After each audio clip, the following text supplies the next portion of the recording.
पर रिकॉर्ड कर देता हूँ। हमने एक आर्मेचर को प्लेस किया। आर्मेचर क्या है, तो आप यहाँ देख पा रहे हो एक रेक्टेंगुलर शेप की कॉइल है। ठीक है, ये जो रेक्टेंगुलर कॉइल है, this rectangular coil is known as the armature.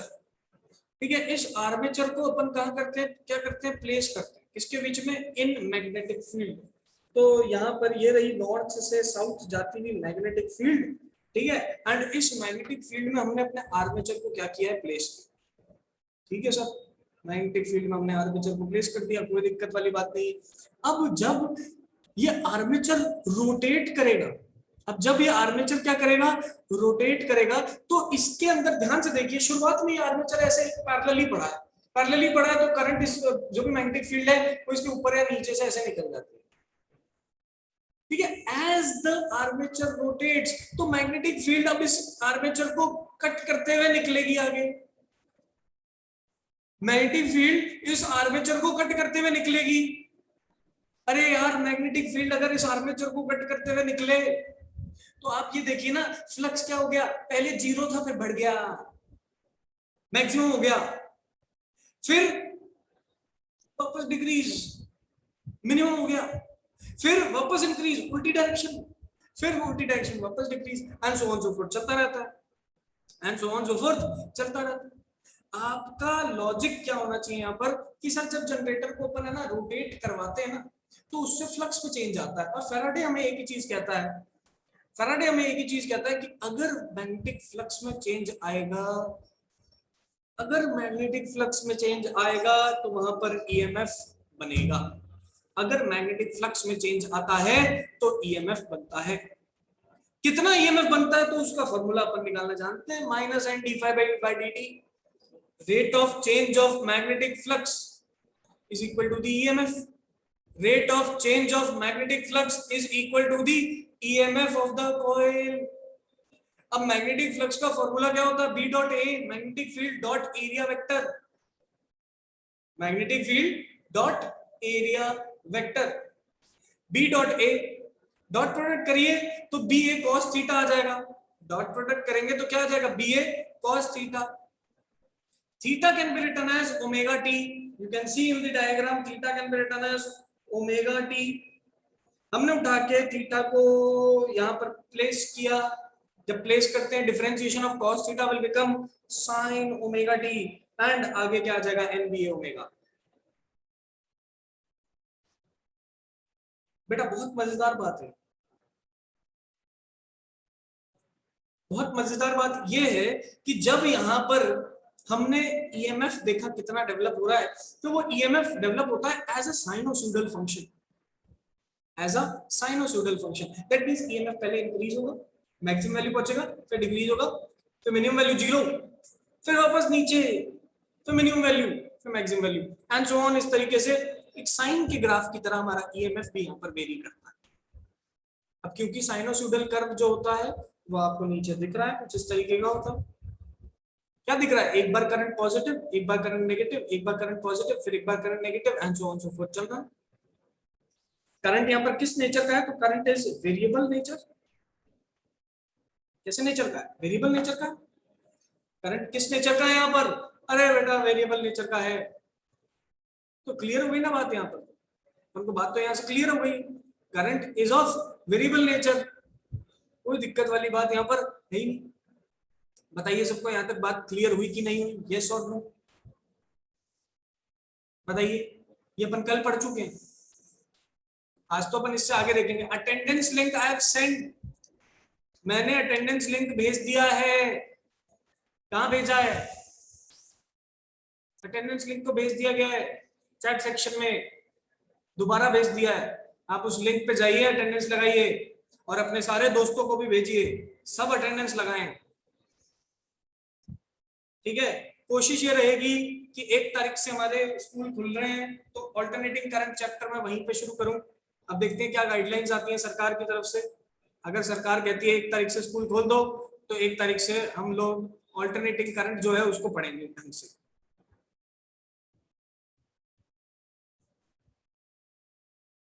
Yes बेटा।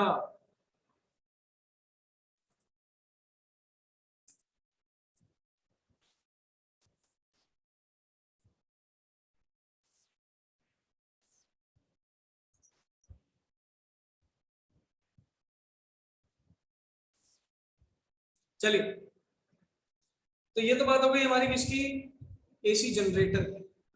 चैप्टर यहाँ पर हमारा देखो खत्म होता है, चैप्टर यहाँ पर हमारा जो है वो खत्म होता है। अब पहले तो अपन करते हैं कुछ क्वेश्चन। अब देखिए मैं थोड़ा टाइम है ना हॉल्ट लेना चाहता हूँ कोर्स से, क्योंकि अब हमारा टर्म फर्स्ट के अंदर एक ही मेजर चैप्टर बचता है which is the alternating current, और अल्टरनेटिंग करंट पढ़ते ही हमारा चैप्टर पूरा जो है वो कंप्लीट हो जाए, ठीक है, कोर्स ही कंप्लीट होता है। तो कोर्स कंप्लीशन से पहले अब मेरा जो टारगेट रहेगा आपकी क्लास में, वो टारगेट ये है, ध्यान से देखिए मैं आपको बता रहा हूँ। हमारे अभी तक कितने चैप्टर हो चुके हैं फर्स्ट बुक के अंदर, तो टोटल 6 चैप्टर्स हो चुके हैं। अब हम पर चैप्टर 200 क्वेश्चंस क्लास में प्रैक्टिस करेंगे, क्लास के अंदर, ठीक है। अपनी प्रैक्टिस इस लेवल की हो जानी चाहिए एग्जाम के अंदर कि हमें कोई भी क्वेश्चन बिना देखा हुआ ना मिले। ऐसा होना चाहिए कि यार हमने तो सारे क्वेश्चन देख ही रखे, ठीक है, ऐसा हो जाना चाहिए कि हमने तो सारे क्वेश्चन क्लास में देखे हुए हैं, कोई दिक्कत वाली बात नहीं है इसमें। एक क्वेश्चन करते हैं एनसीईआरटी का, बहुत बेहतरीन क्वेश्चन है और इसको एज अ रिजल्ट आपको याद रखना है जो क्वेश्चन आपको करवाने जा रहा हूं। तो आइए ध्यान से देखिए क्वेश्चन नंबर 16 क्वेश्चन नंबर 16 क्या कह रहा है, मेरे पास एक वायर है लाइक दिस, ठीक है। इस वायर के पास मैंने क्या किया, इस वायर के पास एक स्क्वायर कॉइल रख दी, इस वायर के पास मैंने एक स्क्वायर कॉइल रख दी। क्वेश्चन नंबर 16 ऑफ एनसीईआरटी है ये। और इस स्क्वायर कॉइल का जो साइड है, इस स्क्वायर कॉइल का जो साइड है दैट इज ए, इस स्क्वायर कॉइल का जो साइड है दैट इज ए, ठीक है, इसका साइड जो था वो ए था। इस स्क्वायर कॉइल को मैं क्या करता हूं, v वेलोसिटी से वायर से दूर लेके जा रहा हूं। अरे सुन लो, इस स्क्वायर कॉइल को v वेलोसिटी से वायर से दूर लेके जाता जा रहा हूं, ये क्वेश्चन मुझे कह रहा है। ये जो वायर है इसमें I करंट मौजूद है,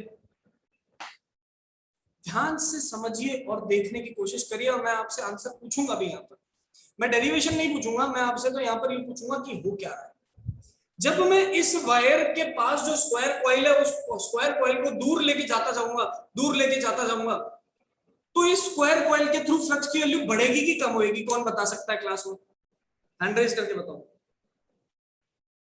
डायग्राम आपके सामने है, हमारे पास एक वायर है, उस वायर के पास एक स्क्वायर कॉइल है, उस स्क्वायर कॉइल को हम v वेलोसिटी से वायर से दूर लेके जा रहे हैं। तो मुझे बताइए कि स्क्वायर कॉइल के थ्रू फ्लक्स की वैल्यू बढ़ेगी कि कम होगी। जितने बच्चे भी बता सकते हैं हैंड रेज करके बताइए। Only 3 students have raised their hands. क्या सिर्फ 3 ही बच्चों को आता है क्या क्लास में, बाकी बच्चे? आयुष ने हैंड रेज किया है, यस बताइए बेटा। सर कम होगी। कम होगी, वेरी गुड, कम होगी, बिल्कुल सही बात है ना, फोन में डिस्टेंस आता है इसके बीच में, बिल्कुल सही है। अगर हमारी वायर है स्ट्रेट वायर, उसके पास से देखूंगा तो मैग्नेटिक फील्ड ज्यादा दिखेगी, लेकिन जैसे जैसे वायर से दूर जाता रहूंगा मैग्नेटिक फील्ड होती जाएगी, कम होती जाएगी। दैट मींस एक पर्टिकुलर पॉइंट ऐसा है जिस पॉइंट मैग्नेटिक फील्ड जीरो हो गई। एक सेकंड होल्ड करें सभी।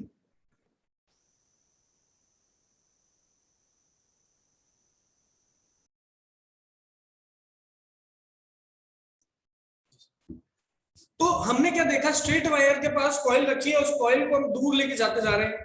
स्ट्रेट वायर के पास कॉइल रखी है, कॉइल को हम दूर लेके जाते जा रहे हैं। जैसे जैसे वो कॉइल दूर जा रही है, हमें पता है कि पास में मैग्नेटिक फील्ड ज्यादा होती है और दूर मैग्नेटिक फील्ड कम होती है। दैट मींस मैग्नेटिक फ्लक्स जो है वो डिक्रीज कर रहा है, और जब मैग्नेटिक फ्लक्स डिक्रीज करता है तो वहां पर फैराडे हमें कहता है कि ईएमएफ बनेगा, ईएमएफ बनेगा, ईएमएफ बनेगा, खत्म बात। लेकिन क्वेश्चन में हमसे ईएमएफ नहीं पूछ रहा, क्वेश्चन में हमसे ईएमएफ नहीं पूछ रहा, क्वेश्चन पूछ रहा दो इस स्क्वायर कॉइल का म्यूचुअल इंडक्टेंस बताओ। गजब सवाल, इसीलिए तो मुझे सवाल बहुत पसंद है। पूछ रहा है कैलकुलेट, और इस सवाल को अंडरएस्टिमेट मत करना, जेईई मेंस में पूछा जा चुका है। Calculate the mutual inductance of the square coil. मजेदार बात, ठीक है, स्क्वायर कॉइल का म्यूचुअल इंडक्टेंस आप मुझे कैलकुलेट करके बताइए, दिस इज द क्वेश्चन। अब क्वेश्चन के अनुसार हमें म्यूचुअल इंडक्टेंस निकालना है, फॉर्मूला हमें पता है N∅B बराबर MI, सीधा सिंपल सा फॉर्मूला। N की वैल्यू है 1 because only one loop is present. N की वैल्यू है 1 because only one loop is present, कोई एक ही लूप यहां पर प्रेजेंट है। N की वैल्यू 1 ही है, N की वैल्यू 1 ही है, ठीक है, एक ही लूप यहां पर प्रेजेंट है, N की वैल्यू 1 है। अरे ये देखो, जैसे जैसे स्ट्रेट वायर से दूर जाऊंगा मैग्नेटिक फील्ड कम होगा ना, दैट मींस मैग्नेटिक फील्ड दूर जाते जाते डिक्रीज हो रहा है, that means magnetic field is not of a constant nature, it is of a variable nature. Magnetic field is not of a constant nature, constant nature का नहीं है यह मैग्नेटिक फील्ड, वेरिएबल नेचर का है। अब ध्यान से देखिए, आपको मजेदार समझ में आएगा यहाँ पर, ठीक है, ध्यान से समझना और देखना क्या होगा। मैं क्या करता हूं, इस पर्टिकुलर वायर से एक x डिस्टेंस पे चला जाता हूं और यहां पर जाके x डिस्टेंस पे जाके मैं एक dx एलिमेंट को अज्यूम कर लेता हूं, x डिस्टेंस पे जाके एक dx एलिमेंट को अज्यूम कर लेता हूं। ये लो, मैंने dx एलिमेंट को अज्यूम कर लिया। इस dx एलिमेंट को जब अज्यूम किया तो यहां पर देखिए, इस dx एलिमेंट का कुछ एक एरिया आ रहा होगा, ठीक है, तो मैं यहां पर बोल सकता हूं area of strip which is dA will be equal to, length है a के बराबर और थिकनेस है dx के बराबर, लेंथ है a के बराबर, थिकनेस है dx के बराबर। फ्लक्स का फॉर्मूला क्या होता है, तो बच्चा बच्चा जानता है, फ्लक्स का फॉर्मूला होता है integration b dot dA magnetic field into area vector. Magnetic field कितना होगा इस एरिया पे, तो देखिए कितना डिस्टेंस है यहां से यहां तक, x डिस्टेंस है, वायर की वजह से इनफाइनाइटली लॉन्ग वायर है, इनफाइनाइटली लॉन्ग वायर है, कितना मैग्नेटिक फील्ड होता है r डिस्टेंस पे, who can give the formula, पता चल जाएगा क्लास में कौन पढ़ रहा है कौन नहीं पढ़ रहा। r डिस्टेंस पे इनफाइनाइटली लॉन्ग वायर की वजह से क्या फॉर्मूला होता है मैग्नेटिक फील्ड का, यस मयंक परिहार,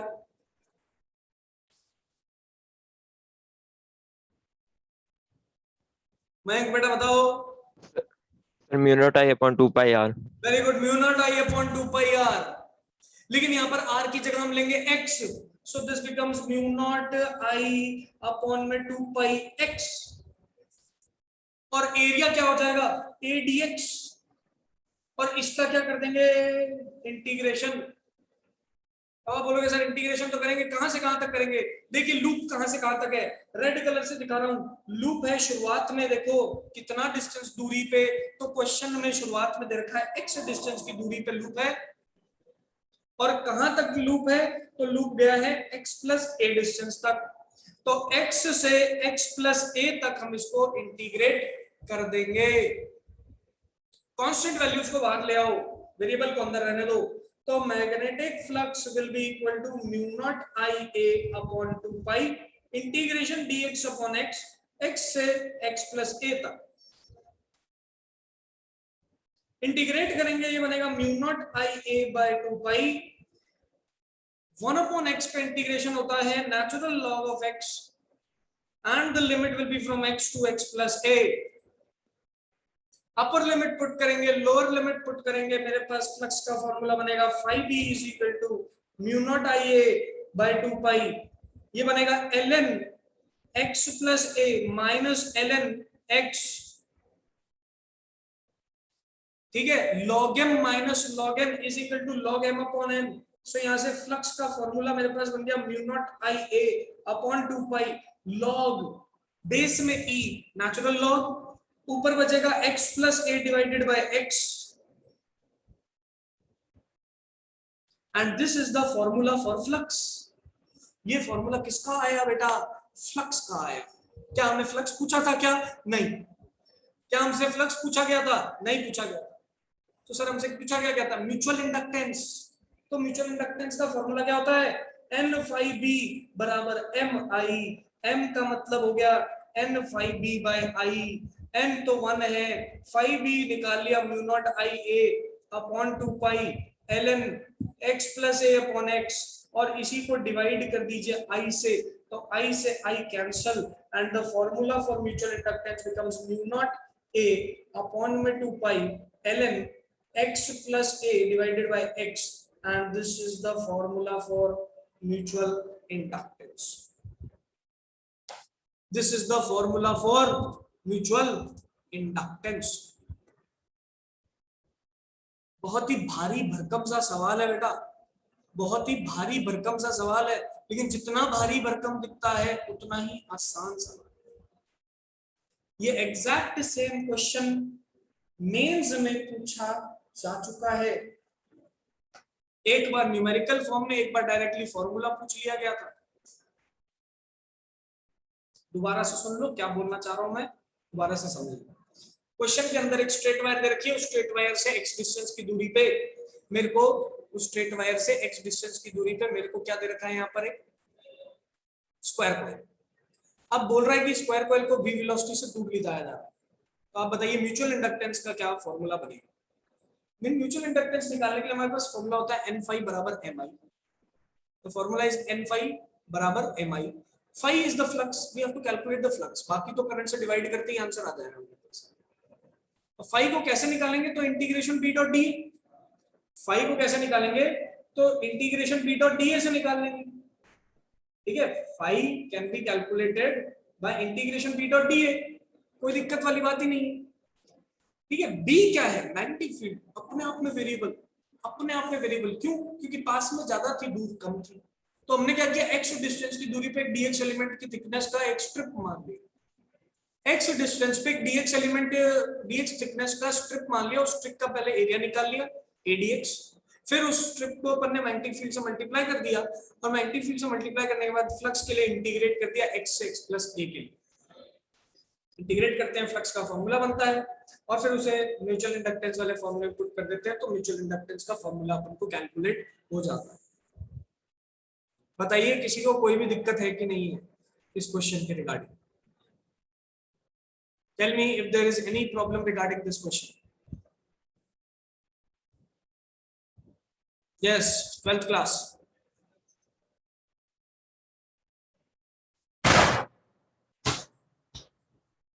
बताइए बेटा।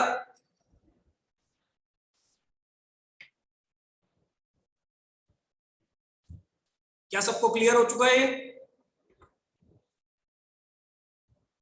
क्या सबको क्लियर हो चुका है?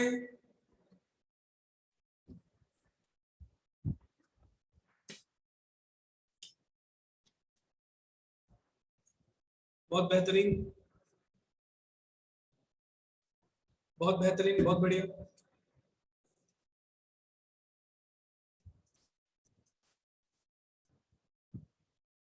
चलिए एक और क्वेश्चन करते हैं, ठीक है। Let us do one more question. The question is, see this is the question number 8 of your NCERT. This is the question number 8 of your NCERT. See what is the question is saying. Pull rate current in a circuit falls from 5 ampere to 0 ampere. Current changes, कहां से कहां तक current change करता है? Current falls from 5 ampere to 0 ampere in 0.1 second. ठीक है, 5 ampere से 0 ampere current change कर जाता है, कितने टाइम में कर जाता है, तो 0.1 सेकेंड में कर जाता है, ठीक है। If average EMF induced is 200 volts, अगर एवरेज ईएमएफ जो बना वो 200 वोल्ट बना, ठीक है, then give the estimate of self inductance of the coil, then give the estimate of self inductance of the coil. Self inductance of coil का estimate आपको बताना है। करंट की वैल्यू का चेंज आपको दे दिया, कितने टाइम में चेंज हुआ वो आपको दे दिया, आपको ईएमएफ दे दिया। पिछली क्लास में हमने एक फॉर्मूला पढ़ा सेल्फ इंडक्टेंस। सेल्फ इंडक्टेंस की वजह से जो ईएमएफ का फॉर्मूला निकल के आता है that is equal to E is equal to minus L DI by dt। हमने एक फॉर्मूला पढ़ा था E is equal to minus L DI by dt। अब L की वैल्यू हमें प्रोवाइडेड है, सर निकालनी, ईएमएफ हमें प्रोवाइडेड है, हमें डीवी की वैल्यू, डीवी क्या होता है, सॉरी डीआई क्या होता है, चेंज इन करंट। कितना दे रखा है, -5 दे रखा है, फाइनल 0 था ना और शुरुआत में 5 था, तो चेंज इन करंट कितना हो गया, -5 एम्पियर। कितने टाइम में हुआ है, सो 0.1 सेकेंड में हुआ। सारी वैल्यूज को उठा के यहाँ पर प्लेस करिए तो ये बनेगा 200 बराबर -L multiplied by -5 divided by 0.1। ठीक है, तो यहाँ से 200 मल्टीप्लाइड बाय 0.1, माइनस से minus cancel, divided by 5 is equal to L। यहां से अब अपन इसको कैलकुलेट करेंगे तो ये मेरे पास आ जाएगा 40, ये मेरे पास क्या आ जाएगा 40, और L की वैल्यू आ जाएगी यहाँ से मेरे पास 4 हेनरी। L की वैल्यू यहाँ से मेरे पास कितनी निकल के आ जाती है, 4 हेनरी निकल के आ जाती है। सर कैसे निकाला, कैसे पता चला सर इसके बारे में, बेटा कुछ नहीं था, ईएमएफ आपको दे रखा है, चेंज इन करंट आपको दे रखा है, टाइम आपको दे रखा है, पूछा है इंडक्टेंस की वैल्यू बता दो। बताइए सबको क्लियर हुआ कि नहीं हुआ, ये सब हैंड रेज करके बताइए।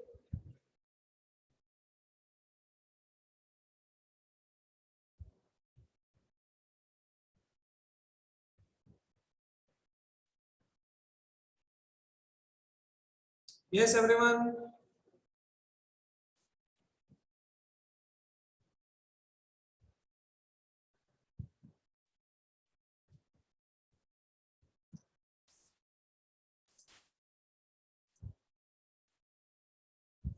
चलिए इसी तरीके का एक और क्वेश्चन करते हैं। ठीक है, इसी तरीके का एक और क्वेश्चन करते हैं, बड़ा मजा आने वाला। क्वेश्चन इसी का नेक्स्ट है, क्वेश्चन नंबर 9। क्वेश्चन नंबर 9 कह रहा है a pair of adjacent coils has a mutual inductance of 1.5 Henry. Mutual inductance की वैल्यू दे दी है 1.5 हेनरी। ठीक है, if the current changes in one coil from 0 to 20 ampere, तो DI की वैल्यू कितनी दे दी, 20 माइनस 0 दैट इज 20 एम्पियर का change in current है। ये क्वेश्चन के अंदर अपन को प्रोवाइडेड है। कितने टाइम में ये चेंज हुआ है, तो ये चेंज हुआ है 0.5 सेकंड्स के। This has changed in 0.5 seconds.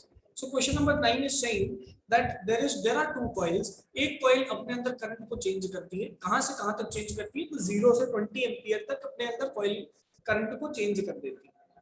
ठीक है, म्यूचुअल इंडक्टेंस ऑफ कॉइल कितना दे रखा है, तो mutual inductance of coil 1.5 henry दे रखा है।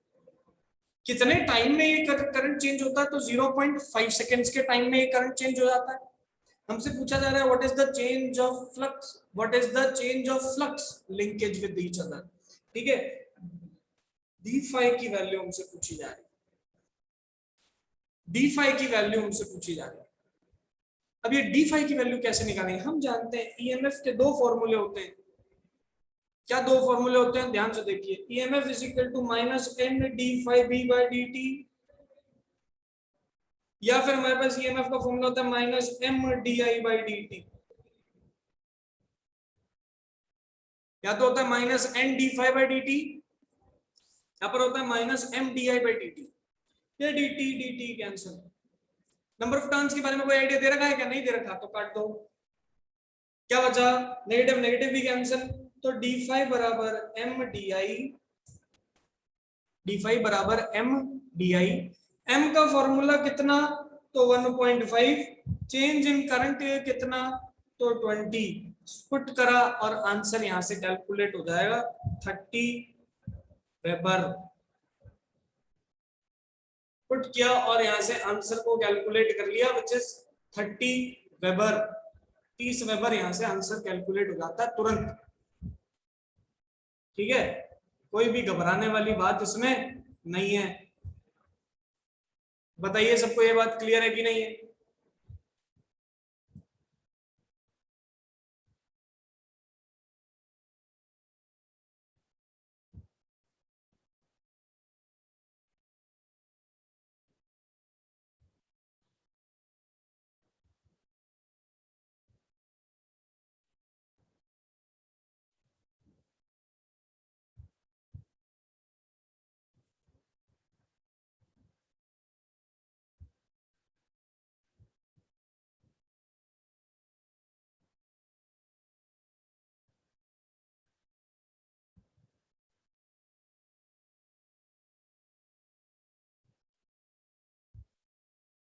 चलिए बहुत बढ़िया, वेरी गुड।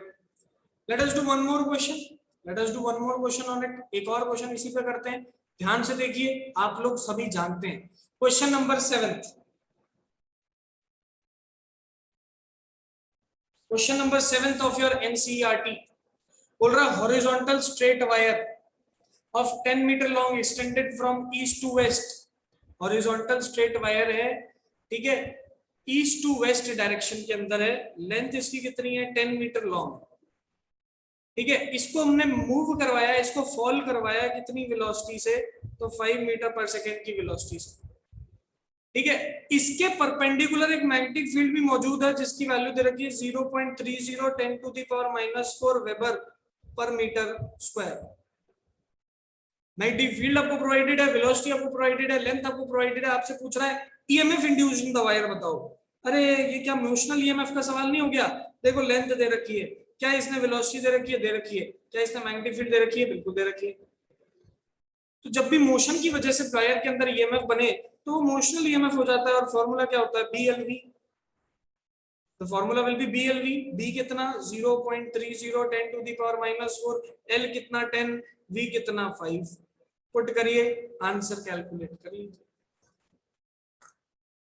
पुट करिए और आंसर कैलकुलेट कर सकते हैं। कोई दिक्कत वाली बात इसमें नहीं। जब भी हमें इस टाइप के क्वेश्चंस देखने को मिले, आप एक चीज ध्यान रखें, हमेशा एक चीज ध्यान रखें, सबसे पहले गिवन जरूर लिखें। अगर गिवन लिख लिया ना तो आपको आधी चीजें वहीं पे क्लियर हो जाएंगी, कौन सा फॉर्मूला लगाना है और कौन सा नहीं लगाना। यहाँ पर अपन ने गिवन लिखा, पता चल गया लेंथ दे रखा है, वेलोसिटी दे रखी है, मैग्नेटिक फील्ड दे रखी है, ईएमएफ पूछा है, मोशनल ईएमएफ का सवाल होगा। स्ट्रेट वायर है तो बीएलवी। अगर रोटेटिंग वायर होती, लीनियर मोशन कर रही है यहाँ पर वायर, तो बीएलवी है। रोटेटिंग वायर होती तो BLV/2 यूज कर लेते। दोनों डेरिवेशन हम क्लास में कर चुके हैं। चलिए, किसी को कोई भी डाउट है तो एंट्रेस कर सकता है, अदरवाइज हम क्लास को खत्म करते हैं आज।